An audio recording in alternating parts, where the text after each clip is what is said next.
saudara semua? Haleluya, puji Tuhan. Ya. Minggu ya, hari Minggu ya.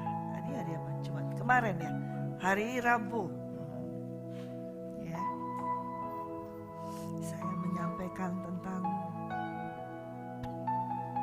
apa namanya? Manusia roh. Ya. Boleh ditampilkan diagram lagi? Minta minum.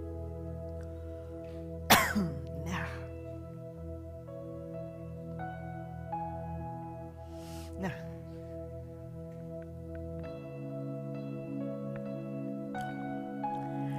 ini adalah diagram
Kina karara masana karara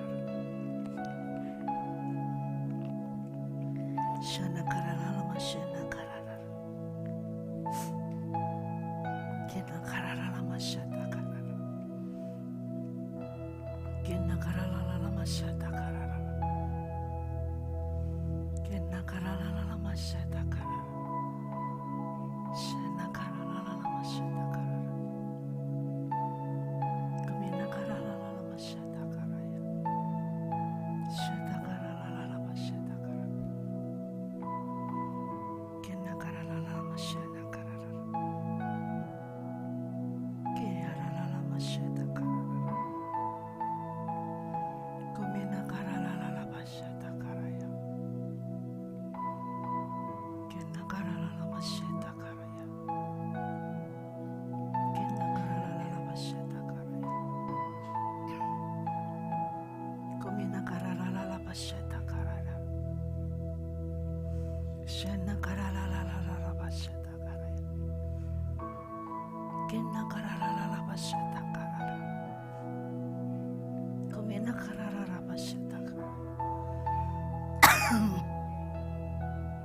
Shana karara bashata karara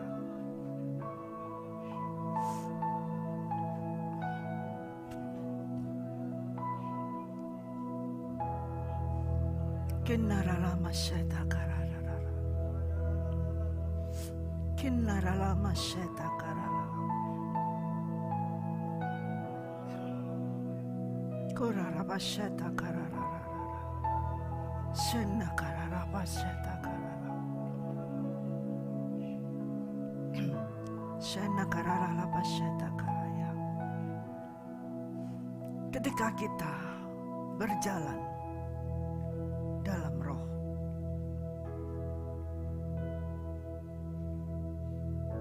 mungkin saudara akan mengalami hal yang tidak enak ataupun yang enak.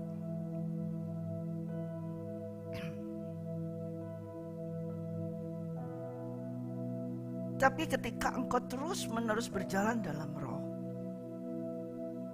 secara fisik, kamu masih bisa merasakan banyaknya tuntutan kebutuhan di dalam dagingmu, di dalam tubuhmu, yang harus kamu penuhi. Apakah itu tentang kebutuhan makan, minum,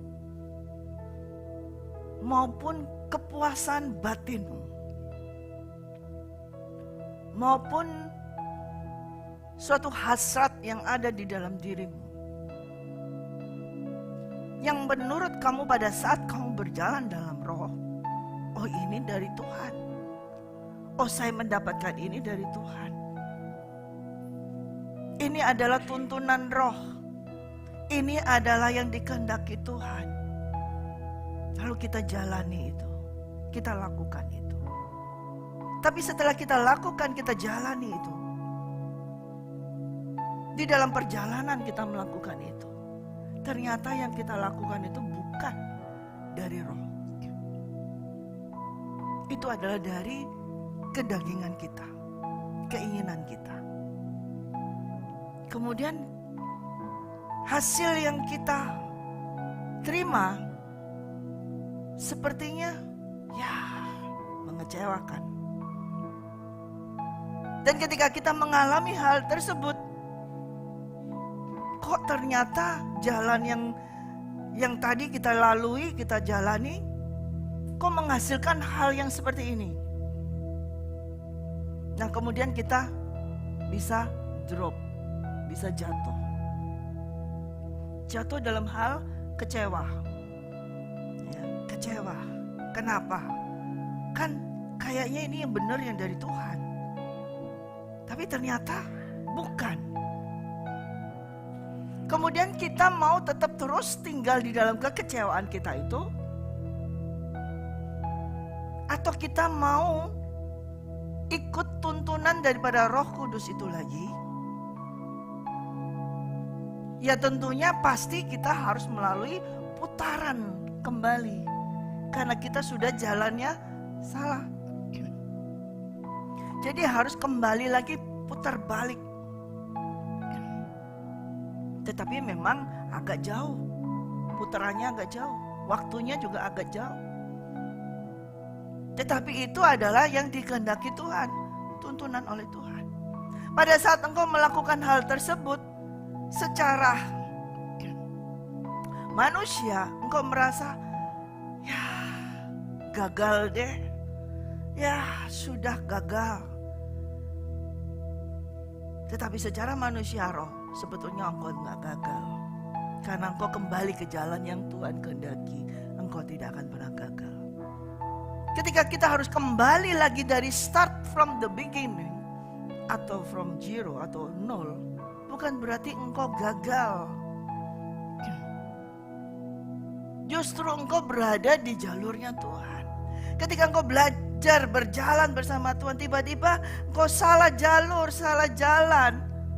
Tapi itu kalau diteruskan terus, engkau akan semakin salah jalur. Adalah lebih baik ketika engkau berhenti dan putar balik, bertobat. Walaupun sepertinya, ya ketika putar balik bertobat, harus mulai dari nol lagi. Gagal deh. Tidak, karena firman Tuhan tidak pernah ada yang gagal. Dan ini dikehendaki Tuhan ketika ditaruhnya Roh Allah itu di dalam diri kita. Setiap dari orang yang percaya, yang menerima Yesus Kristus, di dalam dirinya ada Roh Allah yang sudah ditaruhnya untuk menuntun, untuk menjadi suatu saluran komunikasi antara kerajaan surga dengan setiap orang yang percaya kepadanya. Itu terus harus ada hubungan. Nah, itu kalau terjadi suatu komunikasi yang terputus, signalnya tidak ada, maka penyampaian, berita-berita yang disampaikan itu tidak semuanya. Ya, saudara, kalau kita lagi telepon ya, kemudian jaringan lagi nggak benar, dengarnya putus-putus, hanya dengar depannya atau mungkin dengar akhirnya saja. Tapi seluruh pembicaraan itu tidak bisa kita dengar dengan jelas dan lengkap. Demikian juga di dalam kita, kalau kita masih di dalam manusia roh, yang masih belajar terus, yang terus menerus manusia roh di level seperti itu, seringkali signal itu terputus-putus. hubungan kita itu dengan surga itu terputus-putus. Dan ketika terputus-putus, kita hanya mendengar instruksi yang di awal, mungkin akhirnya aja yang kita dengar. Nah, setelah kita melakukan itu, oh berarti mau ke sini. Kita cuma tahu akhirnya. Ternyata di tengah-tengah itu ada perintah yang lain, kita tidak mendengarnya. Dan banyak hal di dalam firman Tuhan itu ada urut-urutannya yang harus dilakukan secara berurutan. Nggak langsung yang pertama, kemudian yang penting akhirnya. Yang pertama pokoknya aku terima Yesus, dibaptis, sudah bahasa roh, dibaptis Roh Kudus, sudah pelayanan, sudah melakukan semuanya, sudah. Yang penting aku sudah terima Yesus. Tapi endingnya dia cuman pokoknya aku sudah terima Yesus. Itu bukan endingnya. Itu baru beginning, itu baru start awal. Endingnya adalah kita harus selalu bersama-sama dengan Yesus. Harus terus menerus berkenanya bersama-sama. Tapi endingnya adalah kita harus selalu menjadi satu dengan Yesus. Itu adalah endingnya. Jadi kalau kita hanya mau terus bersama-sama dengan Yesus, bersama dengan Yesus saja. Bersama itu di samping, di depan, di kanan, kiri. Itu bukan ending, belum ending. Endingnya adalah akhirnya kita harus menjadi satu dengan Yesus Kristus. Become one, jadi satu dengan Yesus Kristus.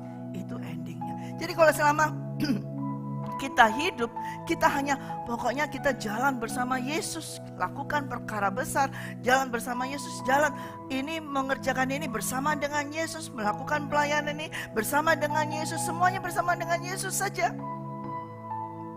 Memang betul itu firman Tuhan. Tapi itu belum endingnya kehidupan kita. Masih harus naik lagi, masih harus naik lagi, masih harus naik lagi sampai kita menjadi satu dengan Yesus Kristus dan sampai kita tidak kelihatan. Selama kita masih kelihatan, berarti belum ending, belum selesai.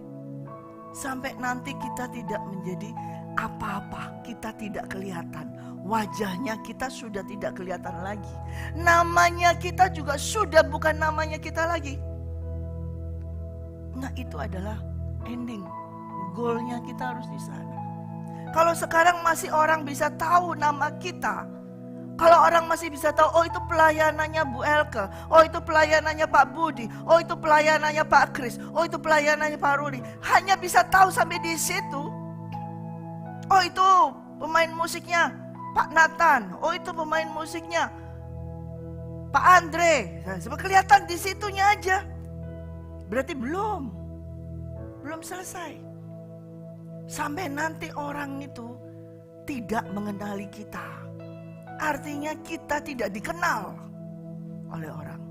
Selama kita masih dikenal oleh orang, itu belum selesai.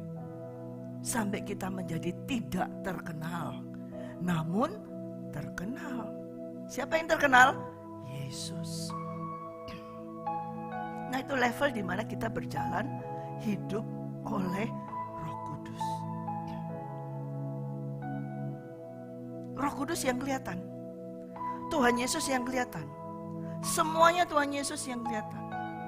Kalau masih kita yang kelihatan, akunya yang kelihatan, kitanya yang kelihatan, berarti kemarin kita bangun bait Allah itu belum di dasar yang benar. Belum, dasarnya sudah benar, tetapi bahannya yang kau pakai bukan bahan yang benar. Bahan yang kau pakai bukan bahan yang mulia, tapi bahan yang kau pakai adalah bahan yang gampang terbakar. Sehingga kelihatan, oh ini kelihatan ini. Tapi kalau emas murni itu tidak kelihatan. Karena emas ini selalu harus dilebur. Kalau sudah dilebur sudah tidak kelihatan emas itu lagi. Dan dia harus masuk di dalam api.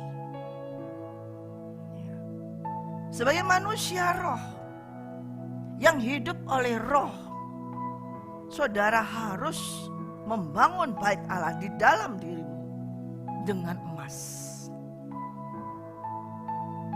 Bukan dengan jerami. bukan dengan rumput, bukan dengan kertas, tapi harus dengan emas yang murni.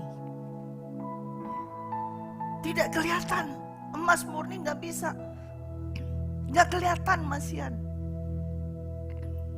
Tapi kalau kayu kelihatan banget, kayu langsung kelihatan. Kalau emas itu harus berapa banyak, harus bisa kelihatan, harus banyak sekali, harus banyak kilo-kiloan kali, tontonan kali emas, harus banyak. Kalau cuman berapa gram aja nggak akan bisa. Kalau cuma 1 on aja nggak akan bisa tuh bangun. Jadi emas itu harus banyak yang dibangun di bait Allah ini. Ya. Tapi ketika membangun dengan jerami langsung bisa jadi. Dibangun dengan kayu langsung terbangun, kelihatan karena kayu tuh bongkahannya kan besar, langsung bisa kebentuk. Tetapi juga ketika ia diuji dengan api, juga akan langsung ketahuan dan langsung habis. Ya. Saudara, ketika kemarin saya sampaikan di dalam 1 Korintus 3 ayat 12. Ya, saya ulang lagi di 1 Korintus 3 ayat 12.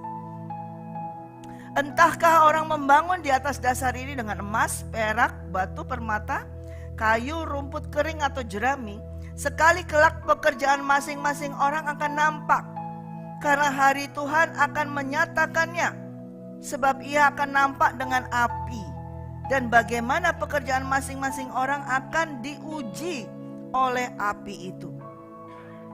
Jika pekerjaan yang dibangun seseorang tahun uji, ia akan mendapat upah. Jika pekerjaannya terbakar, ia akan menderita kerugian, tetapi ia sendiri akan diselamatkan, tetapi seperti dari dalam api. Ya, semua akan diuji dengan api. Mau dari bahan apa aja diuji dengan api. Di sini memang ditulis pada waktunya nanti kelak. Tetapi sekarang ujian-ujian itu pun sudah nampak, sudah ada. Sudah akan kelihatan dengan apa engkau membangun bait Allah. Ayat 16, tidak tahukah kamu bahwa kamu adalah bait Allah dan bahwa roh Allah diam di dalam kamu. Jika ada orang yang membinasakan bait Allah, maka Allah akan membinasakan dia.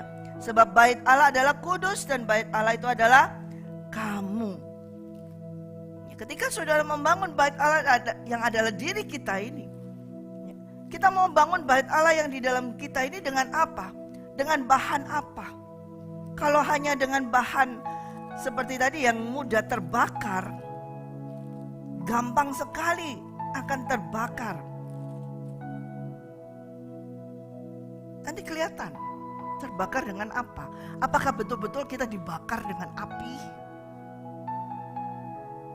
Api itu banyak, saudara. Memang betul-betul furnace api, dapur api gitu juga. Atau di dalam suatu api, pertikaian, perkelahian, perselisihan. Nah itu api juga. Problem, masalah, pencobaan di situ dilihat. Di situ ketahuan. Kalau ketika ada suatu pertikaian, perselisihan, kemudian terbakar, nah kita bisa tahu terbuat dari apa bahannya. Dan bila ada perselisihan, pertikaian, segala macam, tapi bila engkau berasal dari murni emas, itu gak mempan. Pertikaian, perselisihan itu gak mempan membuat kamu terbakar menjadi hangus. Tapi justru dengan adanya pertikaian tersebut, dengan adanya perselisihan tersebut, itu malah justru memurnikan dirimu. Tetapi bila ada sesuatu persoalan itu membuat dirimu terbakar, nah disitulah mulai ketahuan engkau berasal dari apa. Kapan? Hari-hari ini terus. Hari-hari ini terus. Sekarang kita buka dalam 1 Petrus 4. 1 Petrus 4. 1 Petrus 4 ayat 1.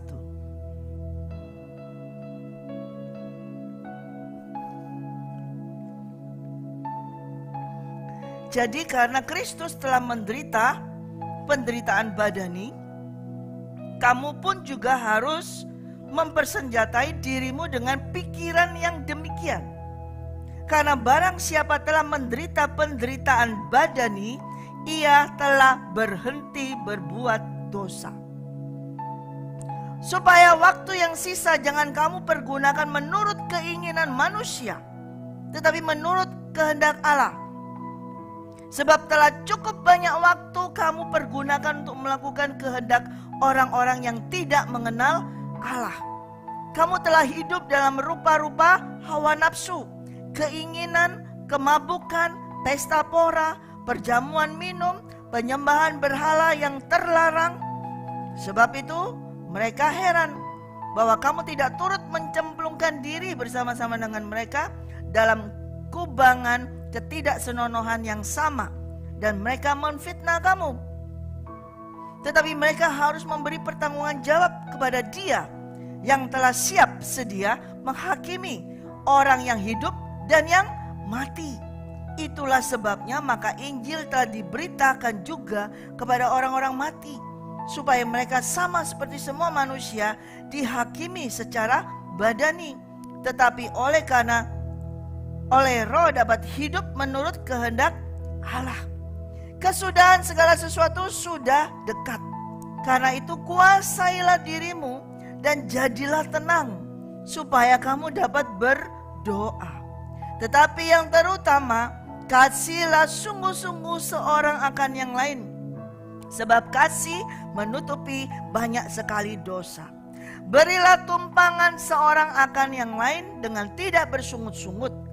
Layanilah seorang akan yang lain sesuai dengan karunia yang telah diperoleh tiap-tiap orang sebagai pengurus yang baik dari kasih karunia Allah. Jika ada orang yang berbicara, baiklah ia berbicara sebagai orang yang menyampaikan firman Allah. Jika ada orang yang melayani, baiklah ia melakukannya dengan kekuatan yang dianugerahkan Allah, supaya Allah dimuliakan dalam segala sesuatu karena Yesus Kristus ialah yang empunya kemuliaan kuasa sampai selama-lamanya. Amin.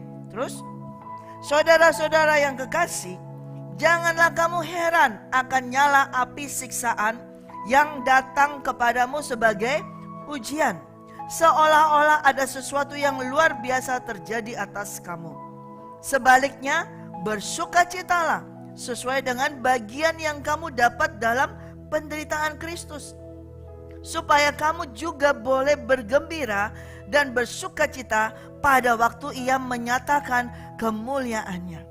Berbahagialah kamu jika kamu dinista karena nama Kristus oleh roh kemuliaan, sebab roh kemuliaan yaitu roh Allah ada padamu. Janganlah ada di antara kamu yang harus menderita sebagai pembunuh atau pencuri atau penjahat atau pengacau. Tetapi jika ia menderita sebagai orang Kristen, maka janganlah ia malu, melainkan hendaklah ia memuliakan Allah dalam nama Kristus itu. Karena sekarang telah tiba saatnya penghakiman dimulai, dan pada rumah Allah sendiri yang harus pertama-tama dihakimi. Dan jika penghakiman itu dimulai pada kita, bagaimanakah kesudahan dengan mereka yang tidak percaya pada Injil Allah? Dan jika orang benar hampir-hampir tidak diselamatkan, apakah yang akan terjadi dengan orang fasik dan orang berdosa? Karena itu, baiklah jika mereka yang harus menderita karena kehendak Allah menyerahkan jiwanya dengan selalu berbuat baik kepada Pencipta yang setia. Tadi kita melihat di 1 Korintus bahwa kita harus bangun bait Allah, yaitu dalam hidup kita, diri kita ini adalah bait Allah, harus dibangun dengan bahan yang betul. Dasarnya sudah diletakkan oleh Tuhan Yesus Kristus sendiri, yaitu dasarnya adalah dari Mesias itu, yaitu anak Allah yang hidup, anak Allah yang datang ke dunia sebagai Tuhan dan Juru Selamat, dan Dia naik ke surga, Dia bangkit, Dia adalah Mesias itu dasar. Nah, tetapi dari dasar itu saudara mau bangun dengan apa? Dengan bahan apa? Mau pakai bahan yang murahan, yang gampang hancur atau mau pakai bahan yang betul-betul mulia, yaitu emas. Nah, itu sudah terbangun semuanya. Dan ketika itu sudah terbangun, kau mau pakai apa bahan terserah ya, saya tidak ini kan. Tetapi ketika sudah terbangun, nah ini kesudahan ini hampir selesai. Kesudahan dari segala sesuatu ini hampir selesai. Karena itu apa? Kuasai diri kita. Kalau kita tidak mau menguasai diri kita, kita tidak akan bisa berdoa. Kita tidak akan bisa tenang. Orang yang tidak tenang tidak akan bisa berdoa. Tetapi kita harus tenang, menguasai. Karena apa? Dikatakan gini, jangan heran kalau tiba-tiba kamu sudah tenang, kamu sudah bisa berdoa, ya, kamu sudah bisa melayani, berbicara sebagai pembicara, semua di ayat 11 sudah melakukan semuanya. Tiba-tiba ada sesuatu terjadi. Bam, tiba-tiba. Namanya tiba-tiba itu kan mendadak ya, nggak dikasih tahu dulu ya kan. Nggak ada kalau tiba-tiba nanti jam sekian, nggak mungkin. Ya itu bukan tiba-tiba. Kalau tiba-tiba langsung langsung terjadi sesuatu. Dah. Tiba-tiba terjadi apa? Nyala api siksaan datang kepadamu sebagai ujian. Bukan sepertinya kalau saudara tangkap secara harafiah, api membakar kita. Mungkin tidak. Tapi api membakar emosimu. Api membakar perasaanmu. Api membakar semua ini yang sudah ini rasanya ya disakitin orang kali. Ya, kemudian engkau dikhianati orang seperti itu mungkin. Engkau ditinggalkan orang seperti itu. Kemudian engkau akan merasa ya ini kayak seperti kena api. Kayak terbakar, habis kayak ya seperti itu. Sepertinya ada sesuatu yang terjadi. Seolah-olah luar biasa terjadi. Seolah peristiwa yang luar biasa terjadi padamu. Tapi sebetulnya itu hanya ujian biasa yang harus terjadi. Kalau engkau adalah bait Allah, engkau harus menerima ujian itu. Kalau engkau bukan bait Allah, ya engkau gak akan menerima ujian itu. Tidak akan ada masalah. Kalau engkau bukan bait Allah itu, tidak akan engkau mengalami masalah sedikit apapun. Tetapi kalau engkau adalah bait Allah itu, engkau akan mengalami masalah, problem, peristiwa, apapun itu. Untuk apa? Menguji. Terbuat dari apa ini bait Allah yang dibangun ini? Mau diuji sama Tuhan. Dan dikatakan ketika kau mengalami itu jangan berduka cita. Jangan bersedih, jangan kecewa, jangan tawar hati. Jangan kemudian sudah terlanjur, sudah terlalu salah, sudah terlanjur begini, sudah sekalian aja buat salah sekali. Jangan melakukan itu. Tapi ketika engkau mengalami hal itu, bersukacitalah. Ketika kamu mengalami penganiayaan, ketika kamu mengalami kesengsaraan, bersukacitalah. Sesuai dengan bagian yang kamu dapat dalam penderitaan Kristus. Karena Kristus Yesus sebagai dasar dari kehidupan kita, dasar dari bait Allah ini, fondasi dari kita, dia pun sudah menderita secara badani. Masa bangunan yang di atas tidak mau mengalami penderitaan secara badani? Tidak akan bisa. Fondasinya ini sudah mengalami penganiayaan, penderitaan secara jasmani. Oleh itu setiap bangunannya pun harus akan mengalami penderitaan secara badani. Dikatakan di ayat yang pertama tadi, kamu harus mempersenjatai dirimu dengan pikiran yang demikian. Artinya kamu harus sebagai seorang prajurit, punya pikiran senjata, punya mempersenjatai artinya mempersiapkan. Bahwa kamu adalah prajurit. Seorang yang prajurit, kalau jadi prajurit, dia disuruh kapan saja, dia ada di mana saja, dia harus siap dirinya bahwa dia harus akan menderita. Sewaktu-waktu mungkin dia kena tembak, sewaktu-waktu dia mungkin terbunuh, itu harus siap. Sebagai seorang prajurit harus siap. Nah itu namanya disenjatai. mempersenjatai dengan pikiran. Nggak mungkin kalau ada seorang prajurit, tenang, nggak mungkin. Kita nggak akan ada perang, nggak akan terjadi perang. Tenang aja, kita minum-minum saja, makan, tidur. Prajurit gitu aja, nggak akan ada perang, tenang aja. Tiba-tiba malam itu juga dia nggak akan siap. Tapi seorang prajurit yang siap, kita ini akan ada perang nih, siap dengan senjata. Jadi dia tahu, oke, kita siap. Dia mulai apa? Latihan. Dia akan melatih. Dia akan tahu bagaimana strategi perang itu dia latih. Dia persenjatai, dia bekal, dia melatih dirinya untuk itu. Bahwa kalau aku ini adalah prajurit Kristus, komandanku Kristus Yesus, panglimaku tertinggi Kristus Yesus, dia mengalami serangan. Apalagi kita cuman prajurit prajurit kayak gini, pasti kena kan. Orang yang komandan yang gede aja dia ngalami, panglima kita Yesus Kristus, dia harus mati di kayu salib. Nah kita ini siapa? Kok kita nggak mau kena serangan? Kok kita nggak mau kena penderitaan? Nah dikatakan kalau Kristus aja mengalami penderitaan badani, kita pun juga, karena ini badan ini nggak akan bisa masuk ke dalam kerajaan surga. Ini harus dianiaya. Ini harus dianiaya. Ini nggak berguna untuk masuk kerajaan surga. Karena itu perlu diuji. Perlu diuji. Terus diuji.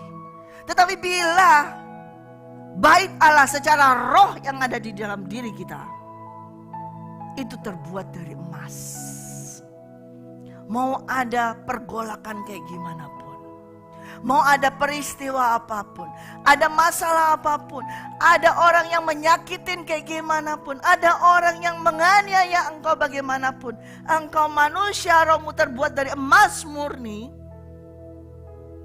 maka itu semua menjadi api yang bukan menghanguskan, tetapi menjadi api yang memurnikan dirimu. Amin. Dan itu harus terjadi. Dikatakan berbahagialah kamu jika kamu dinista karena nama Kristus, sebab roh kemuliaan yaitu roh Allah ada dalam dirimu. Tapi jangan sampai engkau menderita gara-gara engkau mencuri. Engkau menderita gara-gara karena kamu adalah pembunuh itu. Kamu mengalami kesengsaraan karena kamu juga melakukan dosa itu. Tapi bila engkau tidak melakukan dosa, hanya karena nama Yesus Kristus, karena Kristus Yesus adalah fondasi kita, dan juru selamat kita, dan Raja kita, Tuhan kita, lalu kita dinista karena Yesus Kristus, kita harus berbahagia, kita harus bersyukur untuk itu. Ketika kita berbahagia bersyukur itu, roh Allah itu semakin hidup. Dan itu harus dimulai dari mana penghakiman ini? Dari bait Allah itu sendiri. Dari siapa? Dari rumah Tuhan itu sendiri. Siapa rumah Tuhan? Saudara dan saya.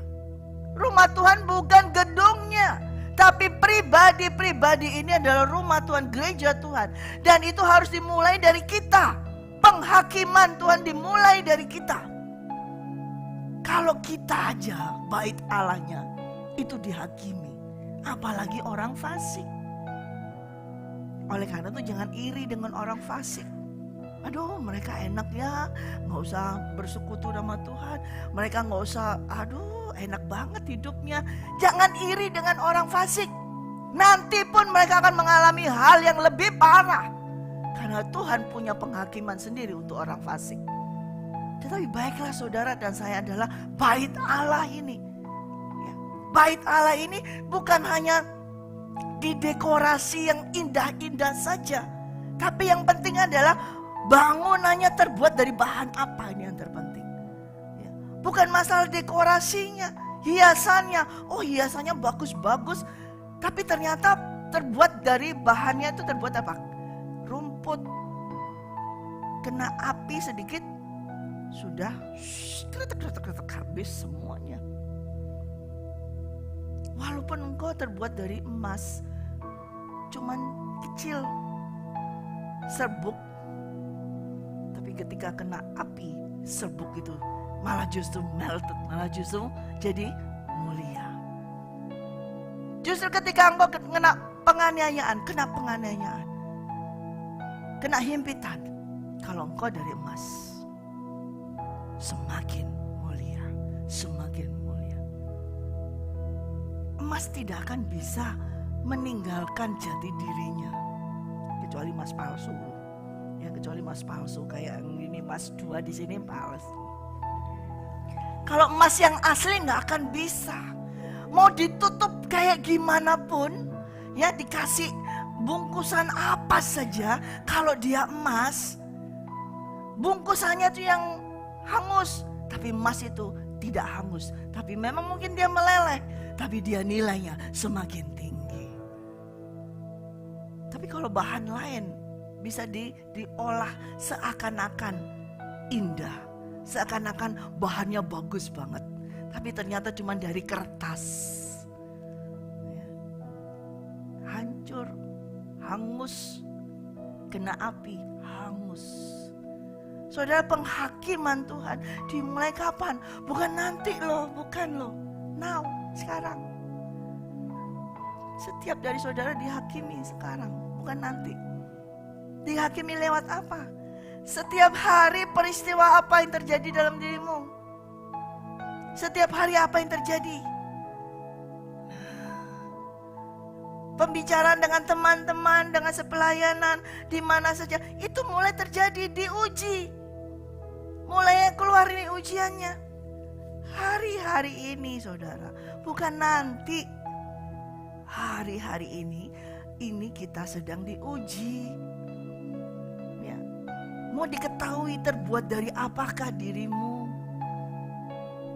Dari kertas, rumput, jerami, perak, batu permata, bling bling bling bling bling, tapi tetap batu keras, kepala, batu, nggak bisa bergoyah, nggak berubah sama kepala, batu. Jadi dikasih apapun, firman apapun, tetap batu, nggak akan berubah. Tapi kalau emas, kelihatannya kasar, jelek, tapi begitu kena panas, malah dia melted, malah dia meleleh. Terus mengikuti bentuk yang mau dibentuk oleh Sang Pencipta itu sendiri. Kalau kita ini dari apa?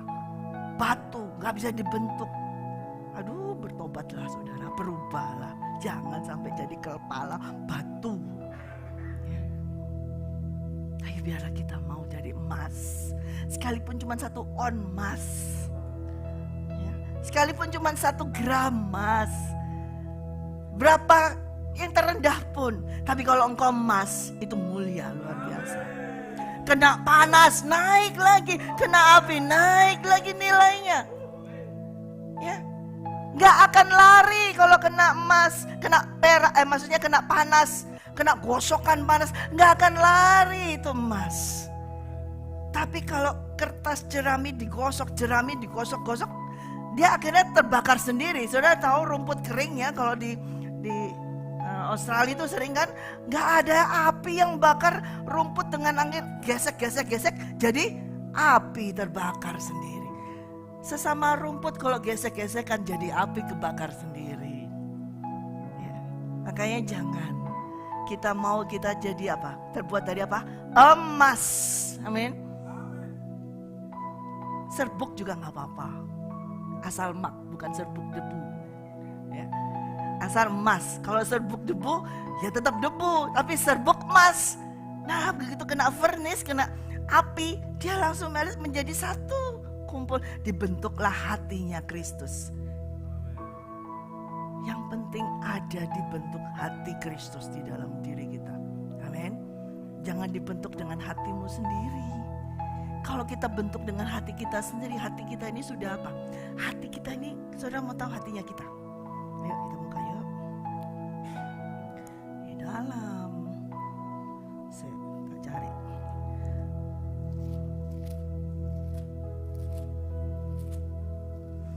Yeremia 17 ayat 9. Saudara mau tahu hatinya saudara?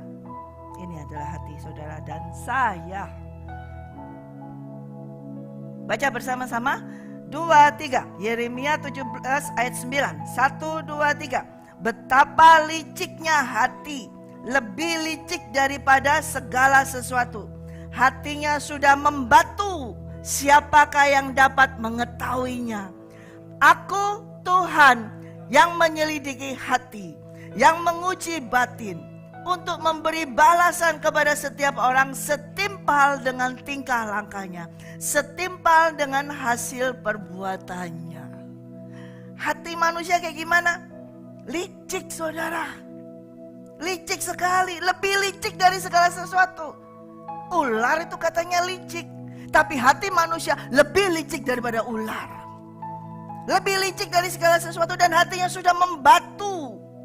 Siapa yang dapat mengetahuinya? Tidak ada yang bisa mengetahuinya. Psikolog atau apapun mau bertanya, gak akan bisa mengetahui seseorang. Dicari gimana, gak akan bisa. Hanya satu yang tahu, yaitu Yesus Kristus.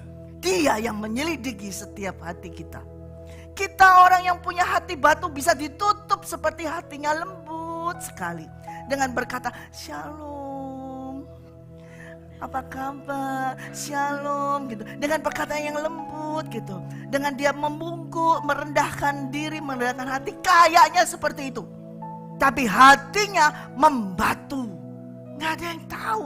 Orang begitu dengar omongannya, oh itu baik ibu itu baik banget. Oh ibu itu sangat rendah hati, ibu itu sangat ini. Tapi Tuhan menyelidiki hati, baru tahu. Ternyata orang yang ngomong lembut itu hatinya kerasnya bukan main. Batu lebih keras dari batu. Apa yang lebih keras dari batu? Siapa yang tahu? Hanya Tuhan. Dan Tuhan menyelidiki dengan cara apa? Lewat itu. Dia izinkan api masuk dalam kehidupan kita. Dia izinkan apa? Sesuatu terjadi. Semuanya. Mau gesekan dari siapa saja. Dari saudara, dari teman. Dari mana saja, peristiwa apa saja. Itu Tuhan berikan api untuk menyelidiki hati kita. Terbuat dari apa? Untuk menyelidiki baitnya ini loh, dibangun dari apa? Dan untuk apa kalau sekarang kita mengalami ujian, pencobaan terus sebelum sampai Tuhan Yesus datang? Kenapa kita selalu mengalami ujian, masalah-masalah sampai Tuhan Yesus datang? Kita terus mengalami.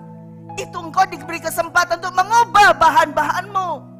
Masih dikasih kesempatan kalau engkau dari jerami, hangus, diselamatkan. Ganti, jangan pakai jerami lagi bahannya. Kalau engkau dari batu permata kelihatannya buah rohani, rohana, kelihatannya baik semua seperti ini. Ternyata kamu keras kepala, ganti bahannya. Kita diberi kesempatan oleh Tuhan untuk mengganti bahan bangunan dari bait Allah yang akan kita bangun, yang akan ditinggali oleh Yesus Kristus selama-lamanya. Amin. Itu adalah apa? Manusia roh. Manusia roh kita. Bergantung kepada siapa? Kepada saudara masing-masing. Tuhan sudah meletakkan landasannya kok. Tuhan sudah meletakkan fondasinya kok. Sekarang engkau mau bangun model kayak apapun, gimana pun tergantung engkau. Mau model Romawi, mau model Mediterania atau apa terserah, bangunan. Tapi yang penting itu adalah bait Allah, ada roh Allah. Tapi seharusnya adalah modelnya seperti kerajaan di surga. Amin. Amin saudara. Jadi apa bangunanmu? Apa bait Allah di dalam dirimu? Terbangun dari apa? Masih ada kesempatan untuk kita berubah. Masih ada kesempatan. Kalau kita belum membangunnya dari emas, masih ada kesempatan. Kalau ternyata terbakar deh, ternyata hangus deh, terbakar, oh berarti salah bahan. Dan cepat-cepatlah ganti bahan. Jangan terus jadi kecewa, terus jadi marah, kecewa, udah deh, biarin aja, sudah, memang sudah salah bahan, ya sudah begini, terima. Tidak, ini adalah kesempatan di mana engkau untuk mengganti bahan dari bait Allah tersebut, bangunan tersebut. Yaitu di mana engkau bangun dengan emas yang murni. Amin. Kita mau terus Supaya apa? Supaya roh Allah itu ada di dalam kita. Roh Allah itu tinggal, bukan terus hinggap begitu saja. Roh yang diingini oleh Tuhan untuk tinggal di bait Allahnya ini permanen. Ya, permanen. Bukan tuh nanti diangkat gini. Tidak, tapi ia menghendaki ia tinggal di dalam kita tuh secara permanen, selama-lamanya. Tapi dia harus memilih. Dia gak akan mau tinggal di bait Allah yang terbangun dari jerami, yang dibangun dari rumput kering. Dia gak akan mau, karena gampang terbakar. Jadi dia akan memilih tinggal di tempat yang sesuai dengan hatinya dia, yaitu yang hatinya murni sama seperti dia murni. Amin. Mari saudara, kita mau terus ini kita lakukan, ya. Jangan sampai kita membatu lagi, hatinya menjadi batu. Tapi biarlah kita mau terus. Ketika Tuhan korek-korek, ketika Tuhan izinkan orang lain korek-korek kita, itu Tuhan sedang menyelidiki kita. Itu Tuhan sedang menguji hati kita. Ya, ketika Tuhan izinkan ada orang yang berlaku kasar, misalnya berlaku pokoknya gak enak sama kita, itu Tuhan izinkan supaya apa? Dia sedang menguji batin kita, dia sedang menguji hati kita. Dan bagaimana respon kita terhadap hal tersebut, itu pun ada rewardnya. Kalau kita meresponnya dengan kebakar, ya berarti gak akan dapat reward. Ya. Jadi mari kita mau ini, di dalam kita berjalan bersama dengan Roh Kudus, walk in habitual fellowship with the Holy Spirit, daily, setiap hari saudara, setiap hari. Jangan ambil, oh nanti, penghakiman tuh nanti. Tidak. Dari hari ke hari kita sudah akan dihakimi. Oleh karena itu kita harus prepare. Kita harus siap. Ya. Kalau engkau tahu engkau akan dihakimi, engkau harus tahu. Engkau harus siap dengan segala sesuatunya, kan? Jangan engkau tidak siap, tapi harus siap kita. Kita sebagai manusia roh, kita harus siap. Setiap hari kita harus siap menghadapi. Ya, saya setiap hari selalu bertanya kepada Tuhan. Kalau malam itu malam tuh kapan ya? Bagi saya sih malam. Gak ada ini, saya pagi kadang. Saya bilang, ini apa yang terjadi ya Tuhan? Besok apa yang terjadi Tuhan? Besok apa lagi yang terjadi Tuhan? Setiap hari saya selalu bertanya, Roh Kudus apa yang terjadi? Apa yang akan kau lakukan? Apa yang mau aku lakukan untuk belajar? Selalu bertanya apa yang terjadi? Bagaimana? Apa? Kayaknya kok bisa gak tidur deh. Karena saya lebih senang, besok juga terjadi harus ini. Kayak harus siap. Kita harus siap. Apa yang terjadi besok? Bagaimana? Apa yang harus saya lakukan? Persiapan apa? Itu kita bertanya terus. Bergaul bertanya terus. Kita harus ready. Kita harus siap. Kita gak tahu kapan Tuhan datang menjemput. Kemarin ada berita Queen Elizabeth passed away. Padahal sebelumnya, sehari sebelum dia melantik PM British ya, yaitu Perdana Menteri. Tapi setelah itu dia passed away. Ya. We never know, kita nggak akan pernah tahu. Karena itu kita perlu siap sedia, saudara. Ya, siap sedia segalanya, roh, jiwa, dan tubuh kita harus siap. Jangan sampai kita lengah. Kita harus siap. Peristiwa apapun harus kita siap hadapi. Masalah apapun harus kita hadapi. Kita gak bisa lari. Tidak bisa melarikan diri. Kita harus hadapi. Sampai kapanpun kita harus hadapi. Seperti kita nanti akan menghadap Yesus Kristus Tuhan kita. Amin. Hadapi. Saudara punya persoalan apa? Di rumah, di sini saudara punya persoalan apa? Hadapi. Jangan lari. Hadapi. Kalau itu persoalan gak enak pun hadapi. Persoalan yang menyakitkan pun hadapi. Itu nanti ketika engkau menghadapinya, itu menunjukkan bangunanmu dari apa. Dan kalau betul-betul hatimu murni dari emas, Tuhan akan memberikan reward itu kepada kamu. Dan ketika kamu menghadapi masalah itu semua dengan sukacita, Wah, itu lain lagi, sukacita luar biasa. Pasti ada kekuatan yang supranatural yang dari Tuhan. Sekalipun kita tak berdaya, tapi roh kita, manusia roh kita, sukacita, maka ada supranatural yang akan bekerja luar biasa. Amin. Mari saudara, kita mau belajar di dalam kehidupan kita ini. Ya. Belajar itu bukan berarti terus kita gak pernah salah. Kalau kita belajar itu pasti kita bisa salah. Betul? Dan kalau salah ya sudah, belajar lagi. Gitu aja, gak usah gimana-gimana. Gak usah nyesel, gak usah bagaimana. Ya sudah, gak usah malu. Aduh, saya sudah tua, saya sudah STT, SPAK, kayak gitu. Masa salah lagi? Gak apa-apa. Salah itu gak apa-apa. Ya kan? Gak apa-apa.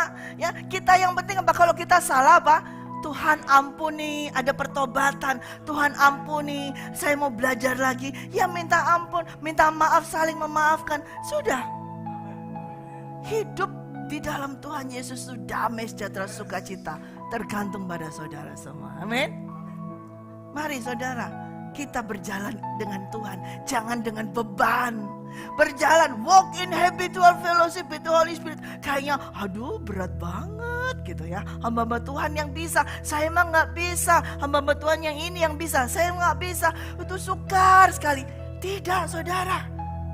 Kalau itu jadikan beban berat, maka engkau akan berat. Tapi berjalan bersama dengan Roh Kudus, itu sukacita yang luar biasa. Jangan jadikan beban. Enjoy aja lagi gitu. Enjoy aja lagi bersama dengan Tuhan. Sehingga engkau apa? Bisa tenang. Dan engkau bisa berdoa, bisa bergaul lagi, lebih intim lagi dengan Tuhan. Amin. Ya, puji Tuhan. Ya,